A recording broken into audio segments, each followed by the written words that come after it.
பேரில் நாங்கள் எழுதி தருவோம். ஆனால் உங்களுக்கு பின்னுக்கங்கள் நான் நம்பிட்டேன். நான் நம்பிட்டேன். ஆனால் உள்ளு போய் நினைக்கிறீங்களா? இல்லை இல்லை, உண்மையை நம்பிட்டேன். இது உண்மை நம்பிட்டீங்க.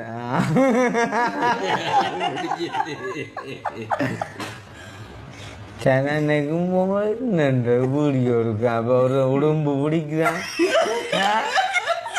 மற்றவன் கிடந்து காலை தூக்கி ஃபேனுக்கு மேலே போடுறான். என்னண்டா அந்த என்ன இந்த சொல்லுவாங்கல்ல, அந்த ஒரே குணம் படைச்ச என்ன மூண்டா கிடக்கு பழமையா ரெண்டு தானே பாரு.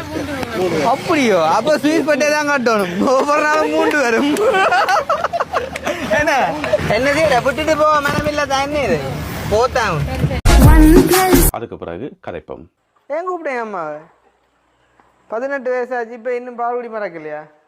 உங்களோட மகளை கூப்பிடுங்க. புள்ள தம்பி அவ தன்னை வீடியோ விளையாட காட்ட வேண்டாமன்றா. ஏன் பிள்ளைய லவ் பண்ணுறீங்களா? யாரு அந்த தங்கச்சியை வர சொல்லுங்கம்மா.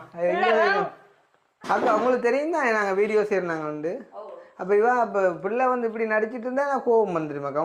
உங்களுக்கு கஷ்டம் வேண்டாமா? இப்போ நீங்கள் கதைக்கிறத விட பிள்ளைகள் கதைக்கிறதானே உங்களுக்கு கூட ஹெல்ப் வந்து கொண்டு வரும்.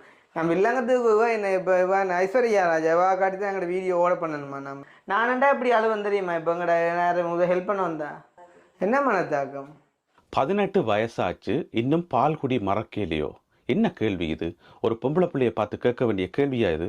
ஒரு பொம்பளை பிள்ளையை பார்த்து இப்படி கேட்கலாமா? 18 வயசாச்சுன்னு உனக்கு பால்குடி மறக்கலையான்னு சொல்லி. அந்த பிள்ளை செய்த குற்றம் என்ன? உங்களோட வீடியோவில் வந்து முகத்தை காட்டையில, உங்களோட வீடியோவில் வந்து முகத்தை காட்டையிலன்னு சொன்னால் நீங்கள் கேட்டுருவீங்க. என்னென்றாலும் அடுத்த கேள்வி, யாரையாவது லவ் பண்ணுறீங்களான்னு சொல்லி எப்படி கேட்க முடியும்? யார் நீங்கள்? மாமனா, மச்சானா, பெத்த தகப்பனா? யார் நீங்கள்? அல்லது கூட பிறந்த அண்ணனா? யார் நீங்கள்? நாங்கள் ஒரு கஷ்டப்பட்ட குடும்பத்துக்கு உதவி செய்கிறோம்ன்றதுக்காக எங்களோட வாயில் வாரது எல்லாத்தையும் கலைக்கலாமா? வாயில் வார கேள்விகள் எல்லாத்தையும் கலைக்கலாமா? எப்படி வேணும் கலைக்கலாமா? ஒரு சனம் வந்து கஷ்டப்பட்டு எங்கள்கிட்ட கையேந்துன்றதுக்காக நாங்கள் என்னென்னாலும் கலைக்கலாமா? அது முதல்ல எங்கள்கிட்ட சொந்த காசியை நாங்கள் தூக்கி கொடுக்குறோம். இந்த நபர் வந்து தன்னுடைய சொந்த காசியை தூக்கி கொடுக்குறார் இல்லை, யாரோ புலம்பெயர் தமிழ் மக்கள் அனுப்பின காசை தூக்கி கொடுக்குறார். கொடுக்குறதுக்கு வேற ஒரு புரோக்கர் இங்கே வேண்டி அங்கே கொடுக்குறார். ஒன்றானே அதுக்கு இவ்வளவு கேள்விகளும், இவ்வளவு வதைகளும், இவ்வளவு அசிங்கமான வார்த்தைகளும்.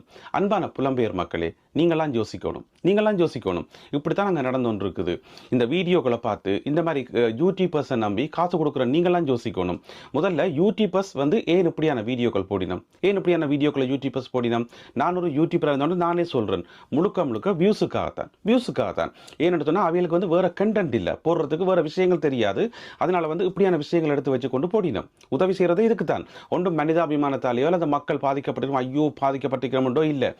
இலங்கையில் ஒரு சாதாரண அரசாங்க உத்தியோகத்தர், ஒரு டாக்டராக இருக்கலாம், ஒரு டீச்சராக இருக்கலாம், ஒரு சாதாரண அரசாங்க உத்தியோகத்தர் உழைக்கிற காசை விட ஒரு யூடியூபர், நல்லா செயல்படுற ஒரு யூடியூபர் வந்து நிறைய காசு உழைக்க முடியும். இது ஒன்றும் பெரிய ராஜ ரகசியம் இல்லை, இது ஒன்றும் பெரிய மர்மமான விஷயம் இல்லை. அதை இன்னும் ஒரு வகையில் சொன்னால், இலங்கையினுடைய ஜனாதிபதி உழைக்கிற காசை விட, ஜனாதிபதிக்கு மாதம் கிடைக்கிற காசை விடவும் ஒரு யூடியூபருக்கு வந்து அதிக காசு கிடைக்கும். இதில் எந்த விதமான ரகசியமும் இல்லை. நான் ஒரு யூடியூபர், நானே சொல்றேன், இதுல எந்த விதமான ரகசியமும் இல்லை.